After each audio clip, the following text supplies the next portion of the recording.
नमस्कार। संसद का शीतकालीन सत्र शुरू हो गया है और ये सत्र हंगामेदार रहा है। प्रधानमंत्री ने दिया है क्या अहम संदेश, बताएंगे आपको। दिल्ली ब्लास्ट को लेकर जांच की आंच भी कैसे हो रही है तेज। पश्चिम बंगाल में एसआईआर को लेकर क्या है बड़ी खबर, बताएंगे आपको। आप देख रहे हैं मिड डे प्राइम, आपके साथ मैं हूं ममता चोपड़ा। शुरुआत हेडलाइंस के साथ। संसद के शीतकालीन सत्र की आज से शुरुआत। हंगामे के बीच लोकसभा में 3 अहम विधेयक हुए पेश। सत्र से पहले प्रधानमंत्री मोदी की राष्ट्र निर्माण के लिए सकारात्मक सोच अपनाने की अपील। कहा, संसद में ड्रामा नहीं, डिलीवरी चाहिए।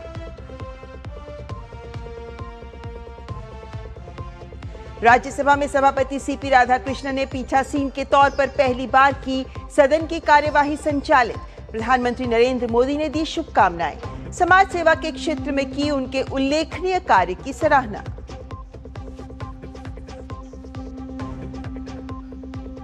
विकसित भारत के निर्माण में देश के युवाओं की अहम भूमिका।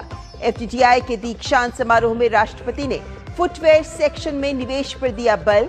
केंद्र सरकार के प्रयासों की सराहना।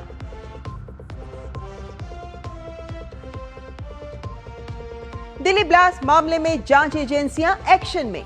जम्मू कश्मीर से लेकर लखनऊ तक एनआईए, एटीएस और राज्य पुलिस की छापेमारी।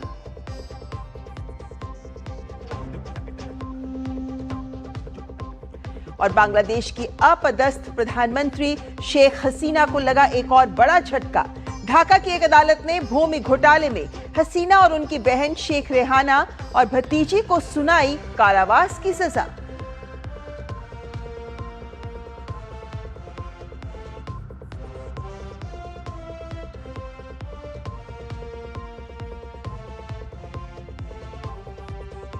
तो ये सबसे पहले देख लेते हैं संसद की खबर, क्योंकि आज संसद के शीतकालीन सत्र की शुरुआत हो गई है और इस शुरुआत से पहले प्रधानमंत्री नरेंद्र मोदी ने मीडिया से बात करते हुए कई बड़ी बातें की, जिनमें उन्होंने कहा कि प्रधानमंत्री ने ये बात सामने रखी कि कैसे विकसित भारत के प्रयास में ऊर्जा भरेगा ये सत्र। भारत ने किया है सिद्ध क्या कि डेमोक्रेसी कैन डिलीवर, लोकतंत्र भी सभी सेवाएं दे सकता है। ड्रामा नहीं, डिलीवरी है जरूरी, इस बात को भी प्रधानमंत्री ने रेखांकित किया। लेकिन साथ ही विपक्ष पर भी तंज कसा और कहा कि पराजय की बौखलाहट ना हो और ना ही हो विजय का अहंकार। जाहिर है कि बिहार चुनावों के नतीजों को लेकर ये बात कही गई, लेकिन साथ ही प्रधानमंत्री ने कहा कि राष्ट्र नीति के लिए काम करना जरूरी है, जिसके लिए सकारात्मक बहुत जरूरी है।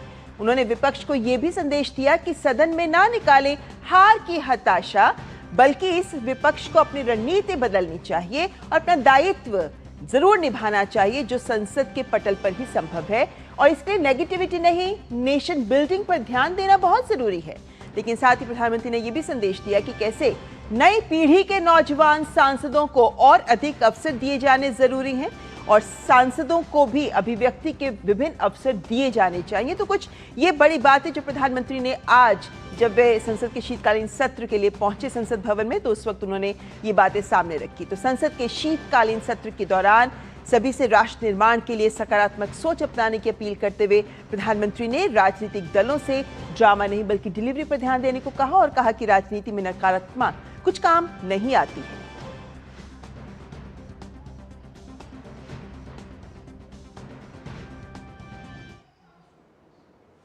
कोई भी दल हो, हमें किसी को भी हमारी ये नई पीढ़ी के आ रहे नौजवान सांसद, पहली बार आए हुए सांसद, उनको अवसर देना चाहिए। उनके अनुभवों का हमें सदन को लाभ मिलना चाहिए।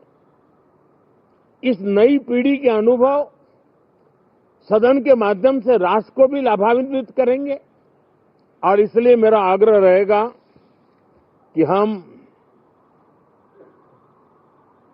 इन चीजों को गंभीरता से लें।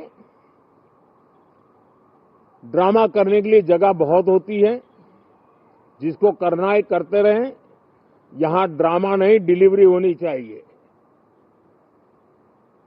नारे के लिए भी जितने नारे बुलवाने हैं, वो पूरा देश खाली पड़ा है। जहां पराजित होकर के आए वहां बोल चुके हो, जहां अभी पराजय के लिए जाने वाले हो वहां भी बोल दीजिए। लेकिन यहां तो नारे नहीं, नीति पर बल देना चाहिए। तो नकारात्मकता नहीं, सकारात्मकता पर प्रधानमंत्री ने दिया जोर। साथ ही प्रधानमंत्री ने विपक्ष से अपना दायित्व निभाने और चर्चा में मजबूत मुद्दे उठाए जाने को भी कहा और कहा कि कुछ दल पराजय को पचा नहीं पाते, उन्हें निराशा से बाहर निकल कर आना चाहिए। कि पिछले कुछ समय से हमारे सदन को या तो चुनावी का वार्मिंग अप के लिए उपयोग किया जा रहा है, या तो पराजय की बौखलाहट करने को निकालने के लिए उपयोग किया जा रहा है। अब मैंने देखा है कुछ प्रदेश ऐसे हैं कि सत्ता में रहने के बाद इतनी एंटी इनकम्बेंसी है कि वो वहां जनता में जा नहीं पा रहे हैं, वहां लोगों के बीच जाकर के अपनी बात बता नहीं पा रहे हैं, और इसलिए सारा गुस्सा या सदन में आकर के निकालते हैं और सदन को अपने उस राज्य की राजनीति के लिए इस्तेमाल करने की नई परंपरा को कुछ दलों ने जन्म दिया है। अब उन्होंने एक बार चिंतन करना चाहिए कि पिछले 10 साल से ये जो खेल खेल रहे हैं, देश स्वीकार नहीं कर रही है इन पद्धतियों को, तो अब थोड़ा बदलें, अपनी रणनीति बदलें। मैं टिप्स देने के लिए तैयार हूं उनको कैसे परफॉर्म करना चाहिए, लेकिन कम से कम सांसदों के हकों पर तराप मत लगाइए, सांसदों को अभिव्यक्ति का अवसर दीजिए। तो प्रधानमंत्री का विपक्ष के लिए संदेश, नारा नहीं, नीति पर दें बल। राज्यसभा सभापति के रूप में पहली बार सदन के कामकाज का संचालन करने पर प्रधानमंत्री नरेंद्र मोदी ने सीपी राधाकृष्णन को बधाई दी। उन्होंने कहा कि सदन में बैठे सभी सदस्य उच्च सदन की गरिमा बनाए रखते हुए हमेशा आपकी गरिमा का भी ध्यान रखेंगे। उन्होंने राज्यसभा के सभापति के साथ अपने साथ किए गए कामों का भी जिक्र करते हुए बताया कि वे प्रोटोकॉल के दायरे में नहीं बंधते। मैंने आपको एक कार्यकर्ता के रूप में देखा है, एक सहयोगी के रूप में हम साथ काम किए हैं, सांसद के रूप में देखा है, अलग अलग पदों पर देखते हुए आज यहां पर पहुंचे। लेकिन मैंने एक बात महसूस की है कि आमतौर पर सार्वजनिक जीवन में पद पर पहुंचने के बाद कभी लोग पद का भार अनुभव करते हैं और कभी कभी प्रोटोकॉल में दब जाते हैं। लेकिन मैंने देखा है कि आपको और प्रोटोकॉल का कोई नाता ही नहीं रहा है, आप प्रोटोकॉल के परे रहे। और मैं समझता हूं सार्वजनिक जीवन में प्रोटोकॉल से मुक्त जीवन की एक ताकत होती है और वो ताकत हम हमेशा आप में अनुभव करते रहे हैं और ये हमारे लिए गर्व का विषय है। तो राज्यसभा के सभापति की सराहना करते हुए प्रधानमंत्री ने कहा कि सीपी राधाकृष्णन ने अपना पूरा जीवन समाज सेवा के लिए समर्पित कर दिया। वे हम सभी के लिए एक प्रेरणा और मार्गदर्शक हैं जो समाज सेवा में रुचि रखते हैं। आप एक अच्छे संगठक रहे हैं, मैं भली भांति जानता हूं। आपने संगठन में जो भी दायित्व संभालने का अवसर आया, आपने उस जिम्मेवारी को 4 चांद लगा दिए, अपने परिश्रम से लगा दिए। आपने हमेशा सबको जोड़ने का प्रयास किया, नए विचारों को स्वीकार करने का प्रयास किया, नई पीढ़ी को अवसर देने का प्रयास किया। ये हमेशा संगठन में आपके कार्य की विशारद रही। कोयम्बतूर की जनता ने आपको सांसद के रूप में यहां सेवा करने के लिए भेजा और तब भी आपने सदन में रहते हुए हमेशा उस क्षेत्र के विकास के लिए अपनी बातों को बड़ी प्रमुखता से लोगों के सामने रखा, सदन के सामने रखा। ये आपका लंबा अनुभव सदन में सभापति के रूप में, और राष्ट्र में उपराष्ट्रपति के रूप में बहुत ही प्रेरक रहेगा। संसदीय कार्य मंत्री किरेन रिजिजू ने आज राज्यसभा में विपक्ष पर जमकर हमला बोला। उन्होंने विपक्ष पर पूर्व सभापति के प्रति अपमानजनक भाषा का इस्तेमाल करने का भी आरोप लगाया और साथ ही बेवजह सदन की कार्यवाही को बाधित करने को लेकर भी विपक्ष को घेरा। ये जो उन्होंने जो मैटर रेफर किया है, ये बहुत अनफॉर्चुनेट है। मैं सदन पर सिर्फ इतना याद दिलाना चाहता हूं कि आप लोगों ने भूतपूर्व उपराष्ट्रपति को, भूतपूर्व चेयरमैन को जिस भाषा का इस्तेमाल करके आप लोगों ने जो अपमान किया, आप क्या वो भूल गए? आप लोगों ने भूतपूर्व चेयरमैन के बारे में जो अनाप शनाप बात करके आप लोगों ने रिमूवल मोशन जो सर्व किया है, और जो भाषा, वो कॉपी अभी भी हमारे पास है। कांग्रेस पार्टी और आप लोगों ने फॉर्मर वाइस प्रेसिडेंट के खिलाफ जो भाषा का इस्तेमाल किया, जो आप लोगों ने रिमूवल नोटिस में जो शब्दों का इस्तेमाल किया, आप लोग खुद सोचिए कि चेयर का गरिमा को आप लोगों ने कितना तार-तार किया है, और आज आप यहाँ ध्यान देने का काम करते हैं। तो हंगामे के साथ शुरू हुई है इस बार शीतकालीन सत्र की शुरुआत। संसद के शीतकालीन सत्र के पहले ही दिन सोमवार को लोकसभा में भी विपक्षी दलों के सांसदों के हंगामे के कारण प्रश्नकाल और शून्यकाल बाधित हुआ। हंगामे के कारण लोकसभा की कार्यवाही को भी 2 बार स्थगित करना पड़ा। हंगामे के बीच ही आवश्यक कागजात सदन के पटल पर रखवाए गए। आज लोकसभा में वित्त मंत्री निर्मला सीतारमण ने विपक्षी सदस्यों की नारेबाजी के बीच ही केंद्रीय उत्पाद शुल्क संशोधन विधेयक 2025 और स्वास्थ्य सुरक्षा से राष्ट्रीय सुरक्षा उपकर विधेयक 2025 पेश किया। मणिपुर जीएसटी दूसरा संशोधन विधेयक भी आज सदन में पेश किया गया। विपक्षी दलों द्वारा हंगामा नहीं थमने पर सदन की कार्यवाही 12:15 पर दोपहर 2 बजे तक के लिए पुनः स्थगित कर दी गई। लोकसभा अध्यक्ष ओम बिरला ने विपक्षी सदस्यों से रचनात्मक भागीदारी निभाते हुए सदन की कार्यवाही चलने देने की अपील भी की। इससे पहले लोकसभा अध्यक्ष ओम बिरला ने महिला विश्व कप क्रिकेट और महिला कबड्डी विश्व कप में भारत की जीत पर हर्ष व्यक्त करते हुए खिलाड़ियों को बधाई और शुभकामनाएं दी। माननीय सदस्यगण, संपूर्ण देश के लिए अत्यंत गौरव और सम्मान का विषय कि भारत की महिला क्रिकेट टीम ने 2 नवंबर 2025 को दक्षिण अफ्रीका को हराकर महिला क्रिकेट विश्व कप 2025 का खिताब जीत लिया है। साथ ही हमारे लिए यह भी बड़ी प्रसन्नता का विषय है कि भारतीय महिला ब्लाइंड क्रिकेट टीम ने दिनांक 23 नवंबर 2025 को नेपाल को हराकर पहला T20 महिला cricket world cup of for the blind 2025 जीता है। इसी क्रम में आपके साथ साझा करते हुए मुझे अत्यंत प्रसन्नता हो रही है कि भारतीय महिला कबड्डी टीम ने 24 नवंबर 2025 को चीनी ताइपेई को हराकर महिला कबड्डी विश्व कप खिताब जीत लिया है। तो हालांकि अच्छी खबर के साथ और शुभकामनाओं के साथ ही शीतकालीन सत्र की शुरुआत हुई, लेकिन उसके बाद संसद के पटल पर जो हम देख रहे हैं वो यही कि लगातार विपक्ष सदन को बाधित कर रहा है। इस वक्त सीधे संसद भवन से हमारे संवाददाता ऋषि कुमार हमारे साथ जुड़ गए हैं। ऋषि, पहले ही ये सवाल उठ रहा था लगातार कि क्या होगा संसद का सत्र शुरू होने पर, संघर्ष या संवाद, लेकिन विपक्ष अपने तेवरों के साथ बाधित करने में ही लगा हुआ है संसद को। बिल्कुल, जिस तरीके से विपक्ष ने पहले ही दिन से खासतौर से लोकसभा में जो अपनी भूमिका दिखाई है, उससे तो लगता है कि वो गतिरोध को ही अपना रास्ता बना रहा है।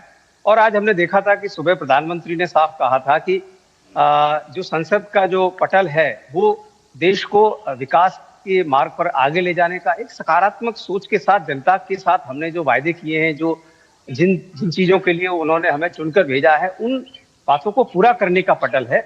और विपक्ष से उन्होंने अपील की थी कि वो सकारात्मकता के साथ अपने मुद्दों को उठाए। सरकार उस पर प्रतिक्रियाएं देगी, जवाब भी देगी, लेकिन जो विधायी कार्य हैं उनको भी आगे बढ़ने दे। और सरकार ने एक बड़े एजेंडे के साथ खासतौर से करीब 10 विधेयकों की सूची इस सत्र के लिए तय की है। और इसमें वो सरकार चाहती है कि जो जरूरी काम है, जो महत्वपूर्ण विधेयक हैं, उनको चर्चा करके उसे पारित कराया जाए। लेकिन जिस तरीके से हमने लोकसभा में देखा, गतिरोध दिखाई दिया, बार बार गतिरोध के चलते वहां पर सदन में बाधा पहुंची।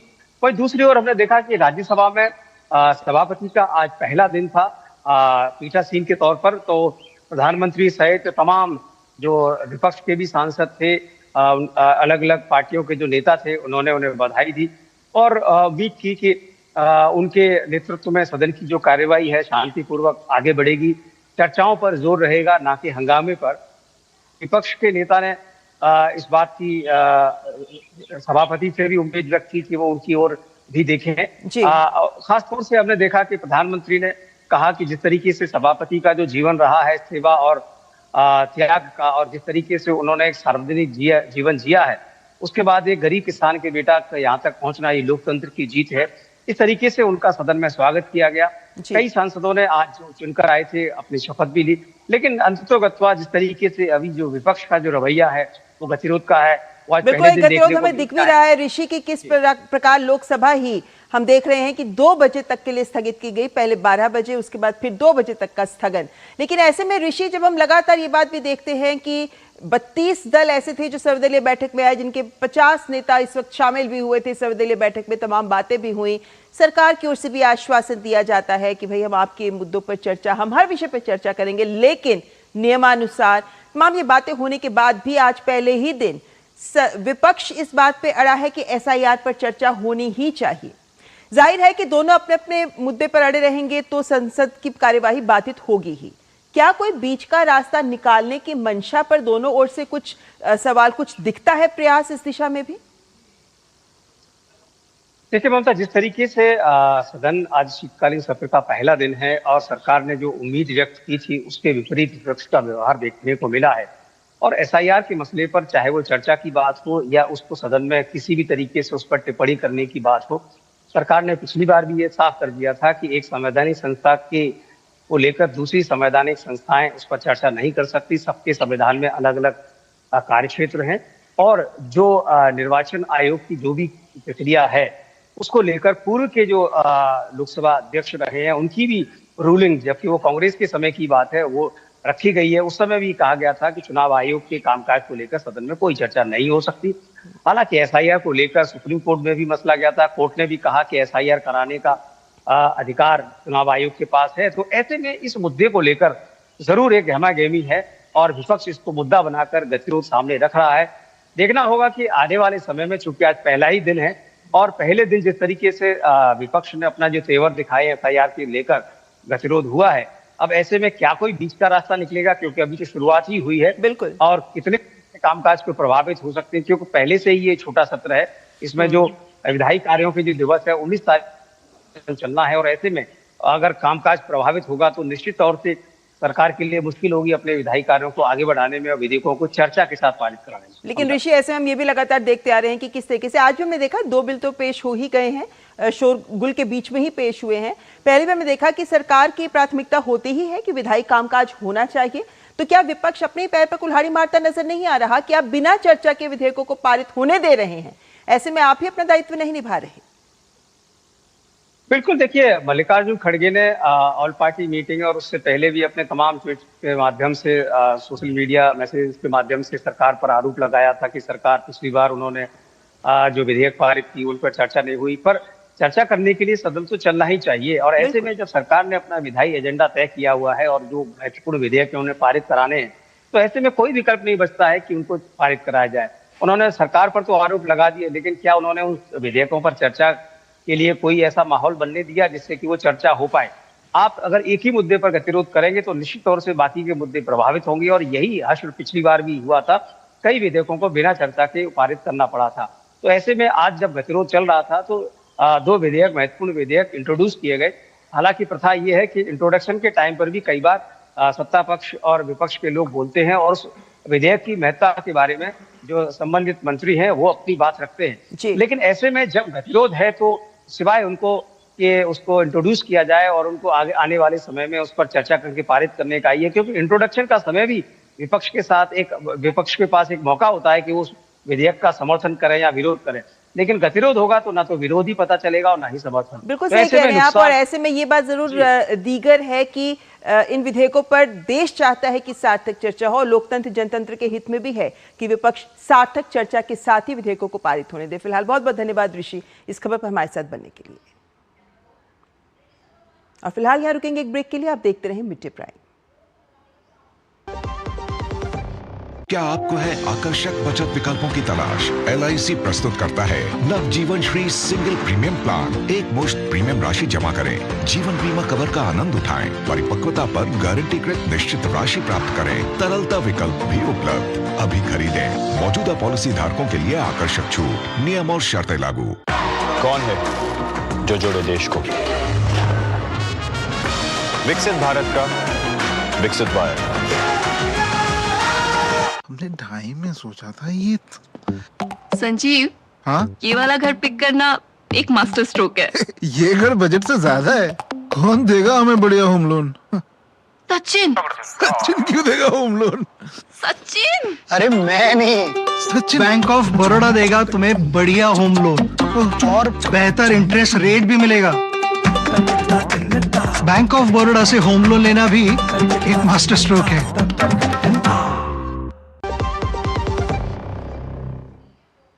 और ब्रेक के बाद रुख अगली खबर का। राष्ट्रीय जांच एजेंसी यानी NIA ने दिल्ली कार ब्लास्ट मामले से जुड़े सुरागों पर दक्षिण कश्मीर के 8 जगहों पर एक साथ छापेमारी की। जांच के तहत NIA टीम ने शोपियां में मौलवी इरफान के घर छापा मारा, जिसे व्हाइट कॉलर टेरर मॉड्यूल का मास्टरमाइंड माना जा रहा है। एक और छापा जासिर बिलाल के घर कुलगाम के काजीकुंड में मारा गया। इसके अलावा पुलवामा जिले के कोयल, चंदगाम, पलंगपुरा और संबूरा गांवों में भी NIA की टीमें तलाशी अभियान चला रही हैं। संबूरा के आमिर राशिद के घर पर भी NIA की छापेमारी चल रही है, जिसे दिल्ली से गिरफ्तार किया गया था। अधिकारियों के अनुसार इन छापों का मकसद ऐसे नेटवर्क को तोड़ना है जो गुप्त तरीकों और फंडिंग के जरिए आतंकी गतिविधियों को समर्थन देते हैं। तलाशी के दौरान डिजिटल उपकरण, दस्तावेज और अन्य सामान बरामद किए गए, जबकि कुछ लोगों से मौके पर पूछताछ भी हुई। NIA इस मामले की जांच जारी रखे हुए है ताकि ब्लास्ट और व्यापक टेरर फंडिंग नेटवर्क से जुड़े और लिंक सामने आ सके। और कश्मीर के अलावा दिल्ली ब्लास्ट मामले में आज NIA, जम्मू कश्मीर पुलिस और ATS की टीम लखनऊ में शाहीन के घर पहुंच गई है। दिल्ली ब्लास्ट के तार शाहीन से सीधे जुड़े थे।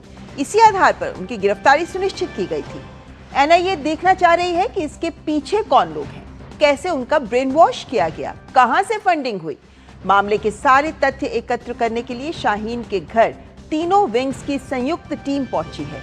शाहीन और उनके भाई डॉक्टर परवेज दोनों के घर में इस समय छापेमारी चल रही है और विभिन्न एजेंसियां लगातार दिल्ली ब्लास्ट के तार कहां जुड़े हैं, कौन कौन लोग इस पूरी साजिश के पीछे हैं, इन्हीं को खंगालने में लगातार लगी हुई है। और इसी संदर्भ में आज हम देख रहे हैं कि कैसे लखनऊ से लेकर जम्मू कश्मीर तक NIA, जम्मू कश्मीर पुलिस और ATS लगातार ये छापेमारी कर रही हैं। एक साथ विभिन्न स्थानों पर छापेमारी की जा रही है ताकि इस दिल्ली ब्लास्ट के पीछे जो साजिश चल रही थी और जिस तरीके से इन डॉक्टर्स का ब्रेन वॉश किया गया था और ये जो व्हाइट टेरर मॉड्यूल है, इसके पीछे की क्या है साजिश, कौन से तार कहां से जुड़ रहे हैं, इसी को खंगाल रही हैं विभिन्न जांच एजेंसियां। इस खबर पर बात करने के लिए हमारे साथ श्रीनगर से शब्बीर डार और लखनऊ से रामेंद्र हमारे संवाददाता जुड़ चुके हैं हमारे साथ। सबसे पहले शब्बीर, आपसे जानना चाहेंगे, हम देख रहे हैं कि किस तरीके से अलग अलग जगहों पर जो नाम सामने आ रहे हैं दिल्ली ब्लास्ट से जुड़े, उनके घरों पर यहाँ पर छापेमारी की जा रही है। क्या ये माना जा सकता है कि ये जो व्हाइट टेरर मॉड्यूल है, इसी को खंगालने का प्रयास किया जा रहा है इस वक्त जांच एजेंसियों के द्वारा? जी बिल्कुल, इस वक्त जो जांच एजेंसियों के सामने जो चैलेंज है कि वो ये देखना है कि किस तरह से ये जो मॉड्यूल बना था उसका मोडस ऑपरेंडी जो अभी सामने आ रहा है कि किस तरह से ये लोग जुड़ गए थे। और जो मेन जो कल्प्रिट अभी बताया जा रहा है कि जो रेडिकलाइजेशन और रिक्रूटमेंट के पीछे था मौलवी इरफान, जिसको हिरासत में भी लिया गया है और आज उसके घर में छापे हुए हैं। और वहाँ पे NIA की जो टीम है, जिनके साथ जम्मू कश्मीर पुलिस के और बाकी एजेंसीज भी साथ थे, उन्होंने वहाँ पे मौलवी इरफान का जो है मोटरसाइकिल भी बरामद किया है, जिससे वो श्रीनगर और शोपियान के बीच में आता था। ये बताता चलूँ कि मौलवी इरफान जो श्रीनगर में एक मौसक में एक एज ए मौलवी वहाँ पे काम कर रहा था और उसको जब नौगाम, श्रीनगर के नौगाम एरिया में जब वहाँ पे पोस्टर्स लश्कर के लगाए गए थे, तो और जब पुलिस ने जांच की तो वो मौलवी इरफान तक पहुँचे, और उसके बाद ये पता चला कि किस तरह से एक वाइट टेरर मॉड्यूल जो है, जिसमें काफ़ी सारे पढ़े लिखे लोग, खासतौर डॉक्टर्स जुड़े हैं, और उसके बाद हम देखते हैं कि दिल्ली में ब्लास्ट होता है और एक सामने आ जाता है ये पूरा वाइट टेरर मॉड्यूल जो है, और मौलवी इरफान को एजेंसीज मानती हैं कि यही एक मास्टरमाइंड है इसके पीछे। तो उसी, और जो जितने भी सारे लोग हैं जो साउथ कश्मीर के पुलवामा, शोपियान, कुलगाम एरिया से जितने भी लोग हैं, उनके घरों में आज छापामारी हुई, क्योंकि यही सारा एक नेटवर्क है जो इस वाइट टेरर मॉड्यूल में है, और उन्हीं का जो डॉक्टर है जिन्होंने दिल्ली में ब्लास्ट भी किया है। अब एजेंसियां ये चाहती है कि उनको इसके जड़ तक पहुंचे कि कौन कौन से तार जुड़े हैं, जो फाइनेंस इसका एंगल है, और जो डिजिटल इसमें इक्विपमेंट बरामद हुए हैं, उससे एजेंसी ये चाहती हैं कि जो इसका मेन जो मॉड्यूल है, जो कनेक्शंस मेन है, कहीं वो पार देश में जुड़े ना हो, या यहाँ पे जितने भी और कहीं लोग इसमें जुड़े हैं, एजेंसीज वहां तक पहुंचने की कोशिश कर रही हैं। इसलिए आज हमने देखा कि 8-10 जगहों पे यहाँ पे छापेमारी हुई है, जहाँ पे कहीं कुछ डिजिटल इक्विपमेंट्स बरामद किए गए हैं, और उसके साथ साथ कुछ दस्तावेज जो एजेंसीज मानती है कि उसमें कुछ खास जो है तथ्य हैं जो उनके सामने अब वो जांच में आएंगी, और एजेंसीज को उससे निश्चित तौर पर एक बड़ी उपलब्धि मिलने के। और इस छापेमारी पर जाहिर है कि सबकी नजर लगी है, लेकिन फिलहाल लखनऊ का रुख करना चाहेंगे। रामेंद्र, लखनऊ में शाहीन के घर पर छापेमारी हो रही है इस वक्त, तो क्या कुछ जानकारी वहां से मिल पा रही है? देखिए, शाहीन और परवेज जो उनके भाई हैं, दोनों के घर पे एनआईए और जम्मू कश्मीर पुलिस और एटीएस ने मिलकर के छापेमारी की है। जिस समय टीम आई थी, पूरे एरिया को लॉक कर दिया गया था। जो उनके घर के जाने वाले रास्ते उनको पुलिस ने रोक दिया था, और 12-12:30 के आसपास तक वो काम करते रहे। वो टीम वहां से निकल गई है, और जो चाहते थे, जो उनकी जरूरतें थी, हमें लग रहा उन चीजों को उन्होंने खंगाला। उनके पिता से बात की है, जो स्थानीय लोग हैं, मोहल्ले के रहने वाले हैं, उन लोगों से बात की है कि आखिर ये ब्रेन वॉश कैसे हुआ शाहीन का, और शाहीन ने अपने भाई का ब्रेन वॉश कैसे किया। दूसरा, इंटीग्रल यूनिवर्सिटी में जहाँ पढ़ा रहा था, उससे कोई तार तो नहीं जुड़े हुए हैं। स्थानीय, क्योंकि लखनऊ इस्लामिक कल्चर का बड़ा क्षेत्र है, और बड़े संस्थान है जो यहाँ बच्चों को पढ़ाई के लिए जम्मू कश्मीर से लेकर के दुनिया के लोग यहाँ दीनी तालीम के लिए आते हैं। तो वो सारा सेटअप भी चेक किया जा रहा है कि कहीं ऐसा तो नहीं कि कोई ऐसे लोग हो जो दीनी तालीम के नाम पर ब्रेन वॉश कर रहे हो।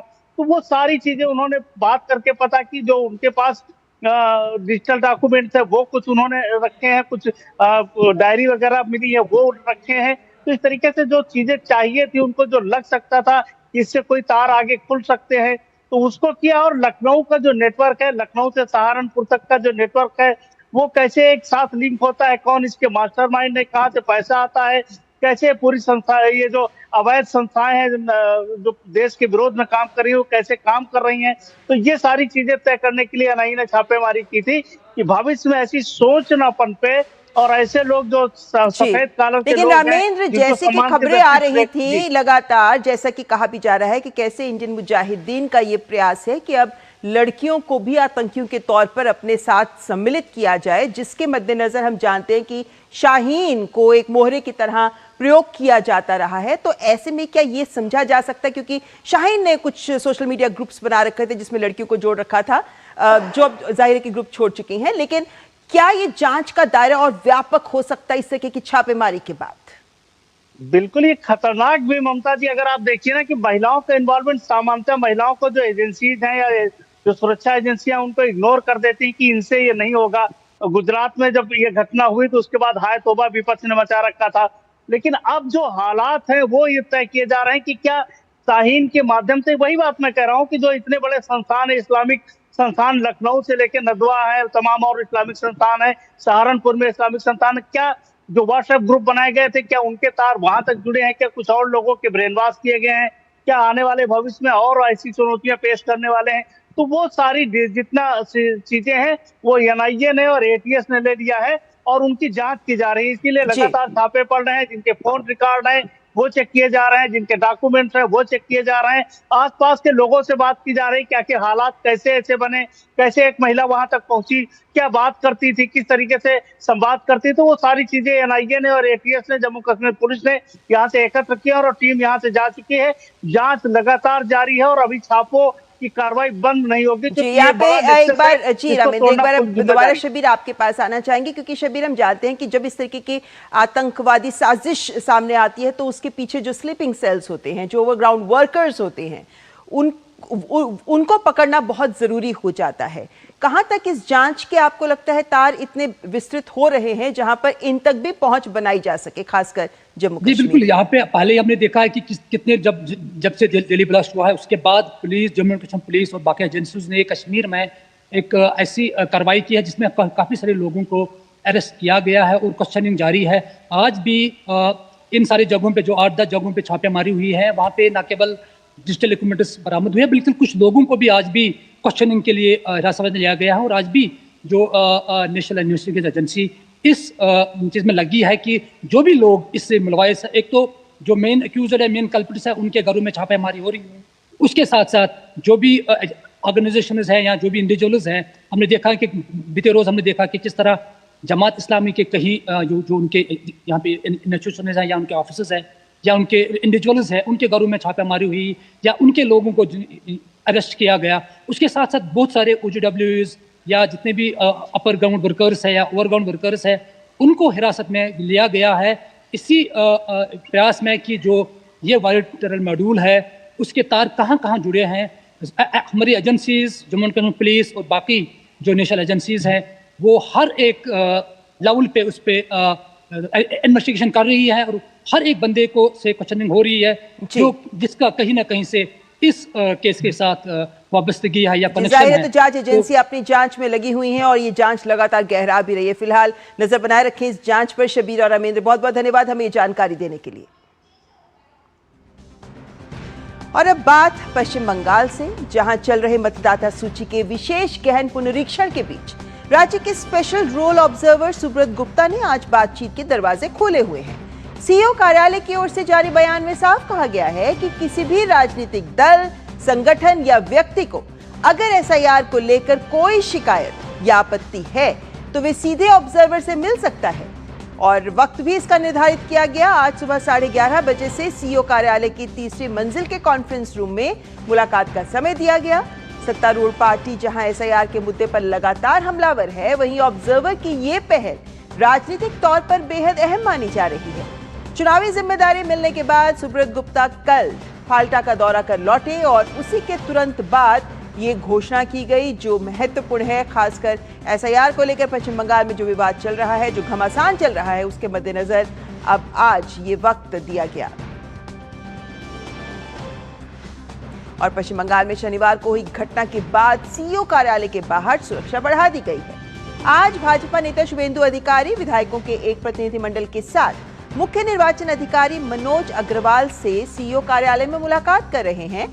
कांग्रेस नेता अधीर रंजन चौधरी द्वारा मतुआ समुदाय के एक वर्ग के संबंध में सीईओ कार्यालय में एक ज्ञापन दिए जाने की भी संभावना है। इससे पहले कोलकाता पुलिस ने सीईओ कार्यालय के बाहर अभूतपूर्व घेराबंदी की है। तो एसआईआर को लेकर पश्चिम बंगाल में सियासी घमासान थम नहीं रहा, लेकिन इसी के बीच चुनाव आयोग की ओर से विभिन्न प्रयास लगातार जारी हैं कि इस संदर्भ में सभी को साथ लेकर चला जाए। हालांकि जिस तरीके से राज्य सरकार और मुख्यमंत्री ममता के साथ हम देख रहे हैं कि किसी भी तरीके से इस प्रक्रिया में वे साथ देने को, सहयोग करने को आगे आती लग नहीं रही हैं और इस संदर्भ में जिस तरीके की खबरें आ रही हैं उसके मद्देनजर चुनाव आयोग की ओर से और ऑब्जर्वर की ओर से ये बात कहा जाना कि अगर आपको कोई समस्या है, कोई आपत्ति है तो आप आइए हमसे बात करिए। इसको लेकर 11:30 बजे से 1:30 बजे तक का समय था और 1:30 बजे तक का समय अब खत्म हो गया है। लेकिन ये महत्वपूर्ण पहल है ऑब्जर्वर की ओर से कि अगर आपको कोई आपत्ति है तो आइए और आकर बात करें। हम देखते हैं किस तरीके से इस मुद्दे पर राजनीति लगातार सड़कों पर की जा रही है, लेकिन जाहिर है कि इस संदर्भ में अगर सवाल उठाने हैं तो वे सवाल चुनाव आयोग और उनके अधिकारियों के समक्ष उठाए जाने जरूरी हैं ताकि उनका हल निकाला जा सके। लेकिन जिस तरह से इस मुद्दे पर राजनीति की जा रही है और अपनी राजनीतिक रोटियां सेकने का प्रयास किया जा रहा है, उसके मद्देनजर टीएमसी लगातार सवालों के घेरे में भी आ रही है। अब सीईओ कार्यालय में जहां शुभेंदु अधिकारी भी पहुंचे हुए हैं बैठक करने के लिए, खबरें ये भी आ रही हैं कि सीईओ कार्यालय के बाहर भी झड़प हो रही है, टीएमसी के कार्यकर्ता भी वहां पहुंचे हुए हैं और ऐसे में ये पूरी प्रक्रिया पर ही सवालिया चिन्ह लगाने के जो प्रयास किए जा रहे हैं कि राज्य सरकार के द्वारा, वो लगातार अदालत में भी आगे बढ़ते नजर नहीं आ रहे, क्योंकि अदालत ने स्पष्ट कर दिया है कि एसआईआर की प्रक्रिया को लेकर वे चुनाव आयोग को यह अधिकार है कि वो ये काम करे और जिस तरीके से प्रक्रिया आगे बढ़ रही है उसको लेकर कोई सवाल उठता नजर नहीं आ रहा है, यानी चुनाव आयोग अपना काम सही तरीके से कर रहा है। बिहार के संदर्भ में भी हमने देखा कि बहुत कुछ किया गया, सियासी आवाजें भी उठी, लेकिन उसके बाद जब पूरी प्रक्रिया हुई तो उसके बाद कोई भी ऐसा मामला सामने नहीं आया जिसमें कोई सवाल उठा सके। इस वक्त कोलकाता से हमारे संवाददाता सौरभ दत्ता हमारे साथ जुड़ गए हैं। सौरभ, इस वक्त की पहले राजनीतिक अपडेट जरूर हमें दे दीजिए, क्योंकि एक और हम जानते हैं कि ऑब्जर्वर ने कहा कि आइए मिलिए, तो 1:30 बजे तक का टाइम था, क्या कोई मिला वहां आकर? अब तक की जो खबर है, अभी तो यहाँ का माहौल गर्मा गया है, पारा चढ़ गया है ममता जी, क्योंकि जब बीजेपी के जो एमएलए थे जिनको आना था यहाँ पे, वो जब यहाँ पे आए तब रास्ते की उल्टी तरफ जो बीएलओ के अधिकार रक्षा कमेटी के जो मंच था, उस मंच से जो लोग जो प्रदर्शनकारी है वो चले आए और जो तस्वीर अभी हमारे स्क्रीन में जा रही है, जहां आप बैरिकेड देख रहे हैं लगा रहे हैं, वहां तक आगे प्रदर्शनकारी और वो बीजेपी एमएलए को निशाना करके उनके तरफ से एक के बाद उनके आक्रामक बयान सुनने को मिला और ऐसा माहौल हो गया, वो तस्वीर के दोनों की तरफ से एक झड़प हुई, बड़ी झड़प हुई, पुलिस नास्तनाबूद हो गया उनको रोकने के लिए और अभी तक वो माहौल चल रहा है। मैं थोड़ा सोमक को कहूंगा कि थोड़ा आगे जाने के लिए कि अभी अगर वो तस्वीर हम आपको दिखा सके कि कैसा माहौल है, वहां पे आप देख रहे हैं कि कड़ी सिक्योरिटी है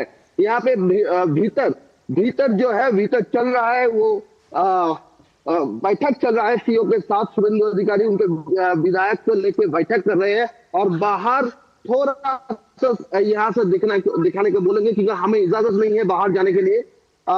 यहीं से देखिए, ये है यहाँ का माहौल, ये है यहाँ का माहौल। जो मंच है उस मंच के लोग ऐसे ही यहाँ पे बैरिकेड करके आ गए हैं और लगातार वो विरोध प्रदर्शन कर रहे हैं, बैरिकेड के ऊपर चल रहे हैं। अभी भी वहां पे वो झड़प चल रही है, अभी भी वहां पे वो झड़प चल रही है। फिर से एक बार उन लोगों ने बैरिकेड तोड़ने की कोशिश की, फिर से एक बार बैरिकेड तोड़ने की कोशिश किया। यहाँ से हम आपको दिखा रहे हैं कि फिर से वो वहां पे बैरिकेड तोड़ने की कोशिश कर रहे हैं, वो विजुअल दिखाने की कोशिश कर रहे हैं आपको। ये देखिए, ये है वहां का विजुअल, ये है यहाँ का नजारा, ये है नजारा।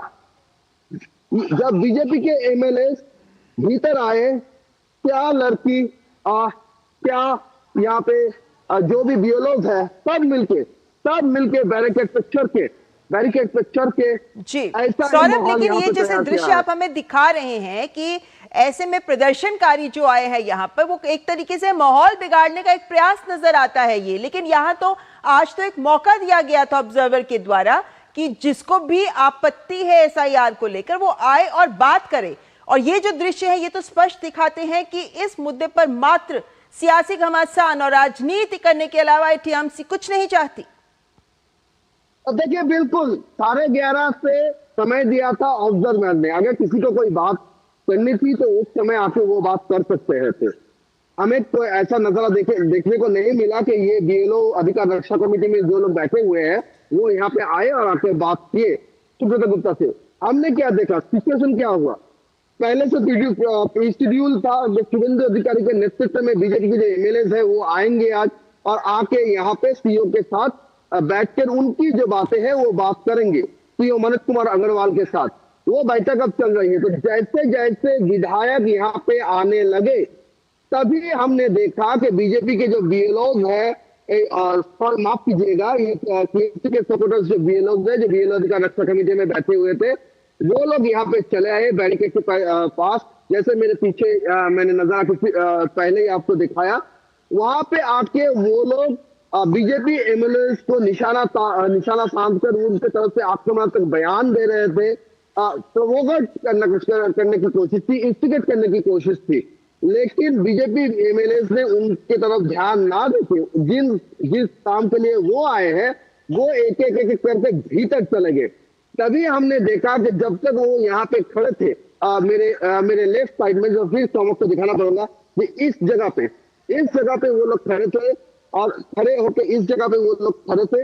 और यहाँ पे आप देख रहे हैं जो काले रंग का गाड़ी आप देख रहे हैं, यहाँ पे बीजेपी के सारे एमएलए यहाँ पे खड़े थे और वहीं से अभी जो वहां पे जो जमायत हुई है, इकट्ठा हुई है, वो लोग वहां से उनको ताने मार रहे थे, उनको स्लोगन दे रहे थे, उनके उद्देश्य आक्रामक बयान दे रहे थे। तो ऐसा जब नजारा देखने को मिला, पुलिस वहां पे खड़ी हुई थी, लेकिन लगातार पुलिस की जो बैरिकेड थी वो बैरिकेड वो ऐसे तोड़ने की कोशिश कर रहे थे, बैरिकेड के ऊपर चढ़ गए। तो एक माहौल ये था, ये आप पूछ रहे हैं ना कि कुछ देर पहले समय था तब उन्होंने क्यों बात नहीं किया, क्योंकि ये प्योर पॉलिटिक्स था, एकदम प्योर पॉलिटिक्स है। बीजेपी के एमएलए आएंगे तो वो ऐसा विरोध करेंगे।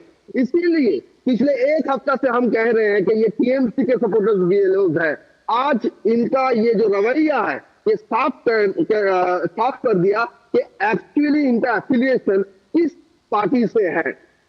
ममता जी बिल्कुल सही कह रहे हैं आप, और यही बात ये दिखाता है, क्योंकि ये तो एक अवसर है टीएमसी के सामने कि अगर आपको कोई वैध आपत्ति है तो आप कह सकते हैं, लेकिन चूंकि ऐसा कोई मुद्दा नहीं है उनके सामने, इसीलिए एसआईआर को निशाना बनाकर इस तरीके का प्रदर्शन करने का प्रयास, जिसका मतलब यही है कि वो बात करना नहीं चाहते बल्कि इस प्रक्रिया को ही बाधित करना चाहते हैं। सौरभ, बहुत बहुत धन्यवाद ये तमाम जानकारी हमें सीधे कोलकाता से देने के लिए। तो सीईओ ऑफिस के बाहर के दृश्य जहां हमें दिखा रहे थे हमारे संवाददाता, जो ये दिखाता है कि किस तरीके से जहां बीजेपी के नेता शुभेंदु अधिकारी इस वक्त मुलाकात कर रहे हैं सीईओ से, लेकिन वहीं पे टीएमसी के प्रदर्शनकारी जो है वो वहां पर हंगामा कर रहे हैं और उन्होंने बीजेपी के नेताओं को भी निशाना बनाने का प्रयास किया। और ये दिखाता है कि कोलकाता में, पश्चिम बंगाल में एसआईआर की प्रक्रिया को लेकर और कुछ नहीं बल्कि मात्र राजनीति कर रही है वहां की सरकार। धन्यवाद सौरभ ये जानकारी हमें देने के लिए। और आगे बढ़ने से पहले यहां वक्त एक ब्रेक का, देखते रहिए मिड डे ब्रेक।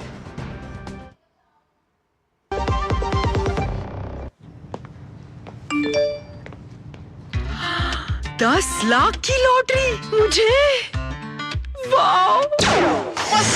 फर्जी ऑफर्स से सावधान। आरबीआई कहता है जानकार बनिए, सतर्क रहिए। सोच रहा हूँ टर्म लाइफ इंश्योरेंस ले लूं ताकि मेरे बाद फैमिली को पैसों की कमी ना हो। तू भी ले ले। अबे जल्दी क्या है, बाद में देख लेंगे। आराम से। अब तक कुणाल को हार्ट अटैक आ गया यार। पॉलिसी बाजार पर 0 GST के साथ अब 1 करोड़ का टर्म लाइफ इंश्योरेंस सिर्फ 400 रुपए महीने से शुरू। राष्ट्रपति Draupadi Murmu footwear design and development institute के दीक्षांत समारोह में शामिल हुए। इस दौरान राष्ट्रपति ने इस संस्था के 40 वर्ष पूरे करने पर छात्रों और संस्थान से जुड़े सभी लोगों को बधाई दी। राष्ट्रपति द्रौपदी मुर्मू ने कहा कि भारत आज दुनिया के प्रमुख फुटवेयर निर्यातकों में शामिल है और सरकार इस सेक्टर में निवेश बढ़ाने के लिए विशेष इंसेंटिव्स दे रही है। उन्होंने छात्रों को उद्यमिता को अपनाने और फुटवेयर उद्योग के विस्तार में योगदान देने के लिए प्रोत्साहित किया ताकि देश के निर्यात और रोजगार दोनों में बढ़ोतरी हो सके। भारत का पारंपरिक लेदर फुटवेयर के क्षेत्र में प्रमुख स्थान है, परंतु तेजी से बढ़ने वाले स्पोर्ट्स और नॉन लेदर फुटवेयर के क्षेत्र में प्रगति की काफ़ी संभावना है। नीति आयोग के अनुसार फुटवेयर सेक्टर में देश में उपलब्ध क्षमता के अनुसार विकास करने की आवश्यकता है। वाणिज्य एवं उद्योग मंत्रालय के department for promotion of industry and internal trade द्वारा फुटवेयर क्षेत्र को आत्मनिर्भर भारत अभियान के तहत चैंपियन सेक्टर का दर्जा दिया गया है। इस प्रकार फुटवेयर सेक्टर में निवेश को प्रोत्साहित करने के लिए इकोसिस्टम और इंसेंटिव्स उपलब्ध कराया जा रहा है। विदेश मंत्री डॉक्टर एस जयशंकर नई दिल्ली में बायोलॉजिकल वेपन्स कन्वेंशन के 50 साल पूरे होने के अवसर पर आयोजित कॉन्फ्रेंस में शामिल हुए। इस दौरान उन्होंने ग्लोबल साउथ के लिए बायो सिक्योरिटी को मजबूत करने पर जोर दिया। उन्होंने बायो आतंकवाद को गंभीर चिंता का विषय माना और कहा कि BWC के पास कोई टेक बॉडी नहीं है और इस विषय पर खास ध्यान देने की जरूरत है। विदेश मंत्री ने जानकारी दी कि भारत ने हमेशा मजबूत कंप्लायंस उपायों की मांग की है। Bioterrorism is a serious concern and the international community has to be adequately prepared. Yet, the BWC still lacks basic institutional structure, as we were just reminded. It has no compliance system, it has no permanent technical body, and no mechanism to track new scientific developments. These gaps must be bridged in order to strengthen confidence.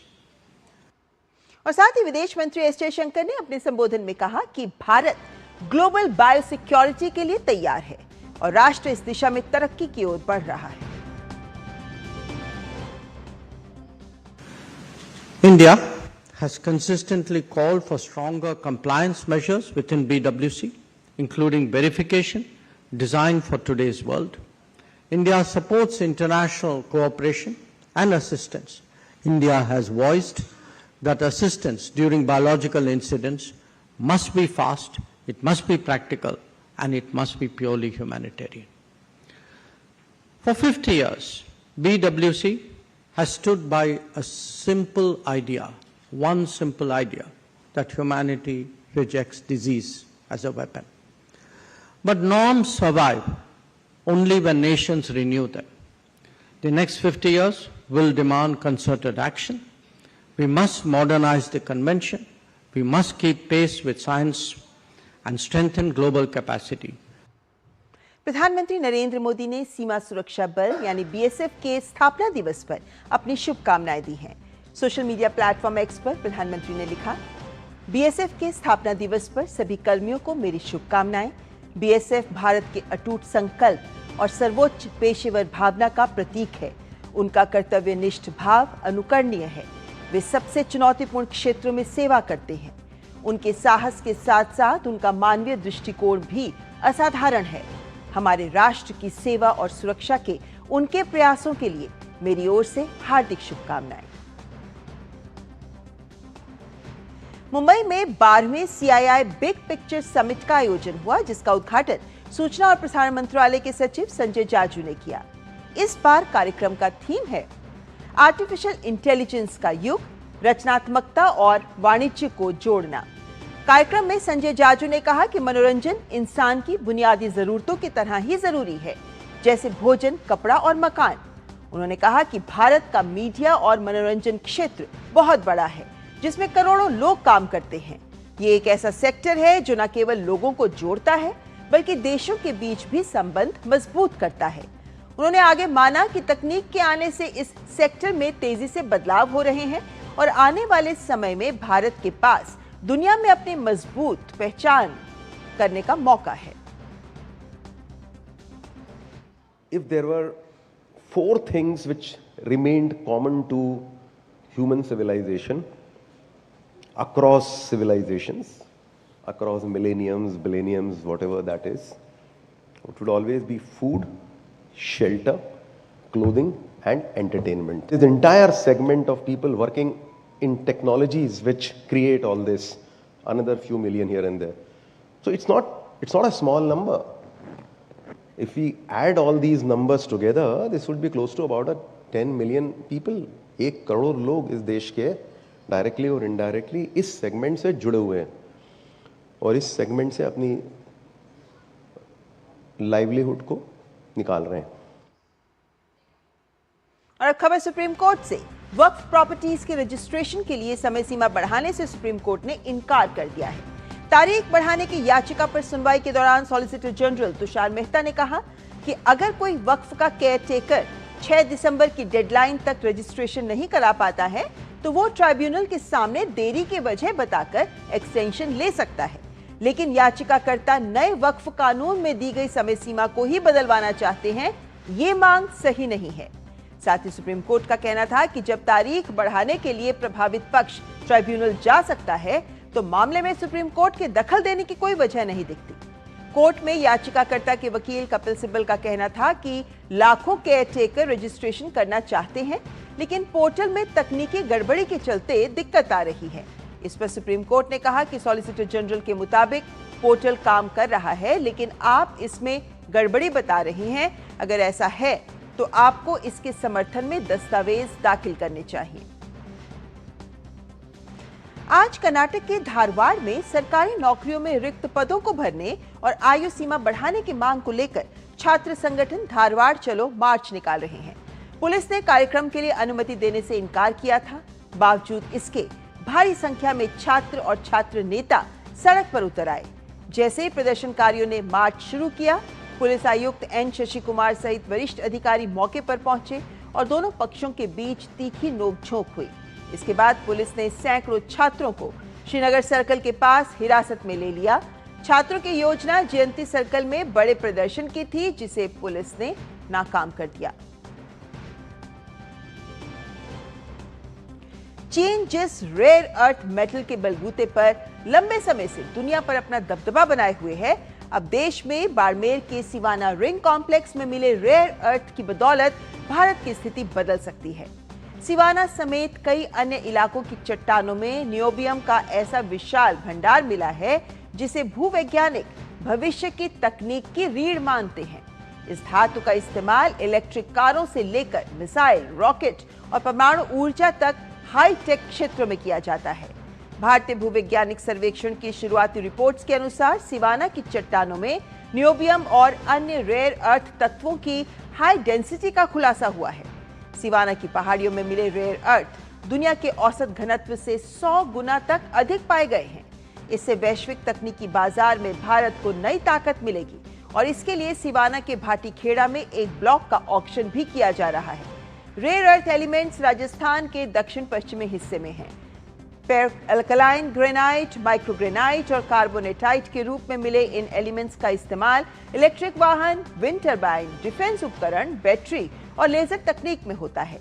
Rajasthan सरकार अब इन blocks को नीलाम कर निवेश को आकर्षित कर रही है। मृदा तत्व के विपुल भंडार पश्चिमी राजस्थान के बाड़मेर एवं बालोतरा क्षेत्र में है। मलानी इग्नियस सूट है जो नियो प्रोटीरोजोइक एज का है। मुख्यतः इसमें रायोलाइट एवं ग्रेनाइट्स के भंडार है जिनमें ये रेयर अर्थ पाया गया है। ये लंबे समय से भारतीय भूवैज्ञानिक सर्वेक्षण जियोलॉजिकल सर्वे ऑफ इंडिया और डिपार्टमेंट ऑफ एटॉमिक एनर्जी का AMD एटॉमिक मिनरल डायरेक्टरेट द्वारा अन्वेषण का कार्य किया जा रहा है। राज्य सरकार की मुख्य योजनाओं क्रिटिकल और रेयर अर्थ एलिमेंट्स के लिए जो भारत सरकार ने पूर्व में 24 मिनरल को क्रिटिकल श्रेणी में किया गया है, इसके लिए राजस्थान में क्रिटिकल एवं रेयर अर्थ मिलने की भावी संभावनाएं हैं जो एक अच्छे प्रोस्पेक्ट के रूप में उभर के आएगी।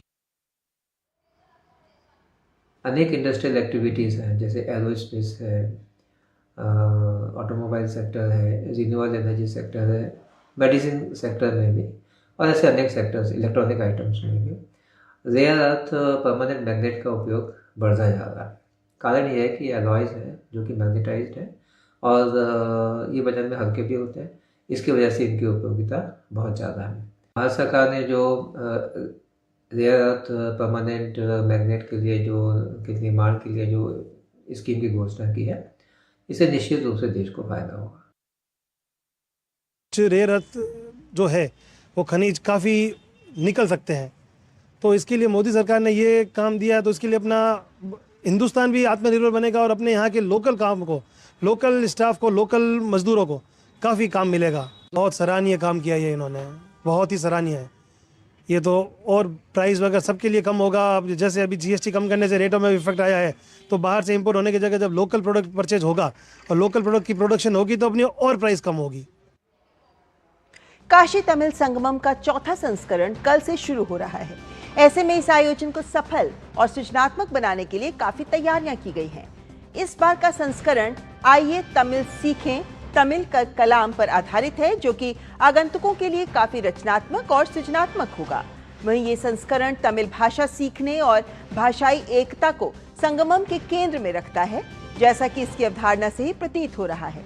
इसके तहत प्रमुख कार्यक्रमों में तमिल करकलम को शामिल किया गया है, जिसमें वाराणसी के विद्यालयों में तमिलनाडु से आए शिक्षक तमिल सिखाएंगे, तो वहीं तमिल करपोम कार्यक्रम के तहत काशी क्षेत्र के 300 छात्रों के लिए तमिल शिक्षण अध्ययन दौरे की व्यवस्था की जाएगी। साथ ही ऋषि अगस्त्य वाहन अभियान को भी इसमें शामिल किया गया है, जो कि तेनकाशी से काशी तक सभ्यता से संबंधित शोध से जुड़ा है। इसके अलावा इस वर्ष का संगमम रामेश्वरम में एक भव्य समापन समारोह के साथ संपन्न होगा, जो प्रतीकात्मक रूप से काशी से तमिलनाडु तक की सांस्कृतिक यात्रा को पूरा करेगा। बांग्लादेश की एक अदालत ने अपदस्थ प्रधानमंत्री शेख हसीना को जमीन घोटाला मामले में आज 5 साल की जेल की सजा सुनाई। ढाका के विशेष न्यायाधीश की अदालत के न्यायाधीश मोहम्मद रबीउल आलम ने इसी मामले में हसीना की बहन शेख रेहाना को भी 7 साल और हसीना की भांजी ब्रिटिश सांसद ट्यूलिप सिद्दीक को 2 साल की जेल की सजा सुनाई है।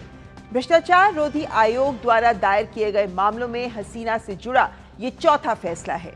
एसीसी ने 12 से 14 जनवरी के बीच भी अपने ढाका एकीकृत जिला कार्यालय में पूर्वांचल न्यू टाउन परियोजना के तहत भूखंड के आवंटन में कथित अनियमितताओं को लेकर 6 अलग अलग मामले दायर किए थे।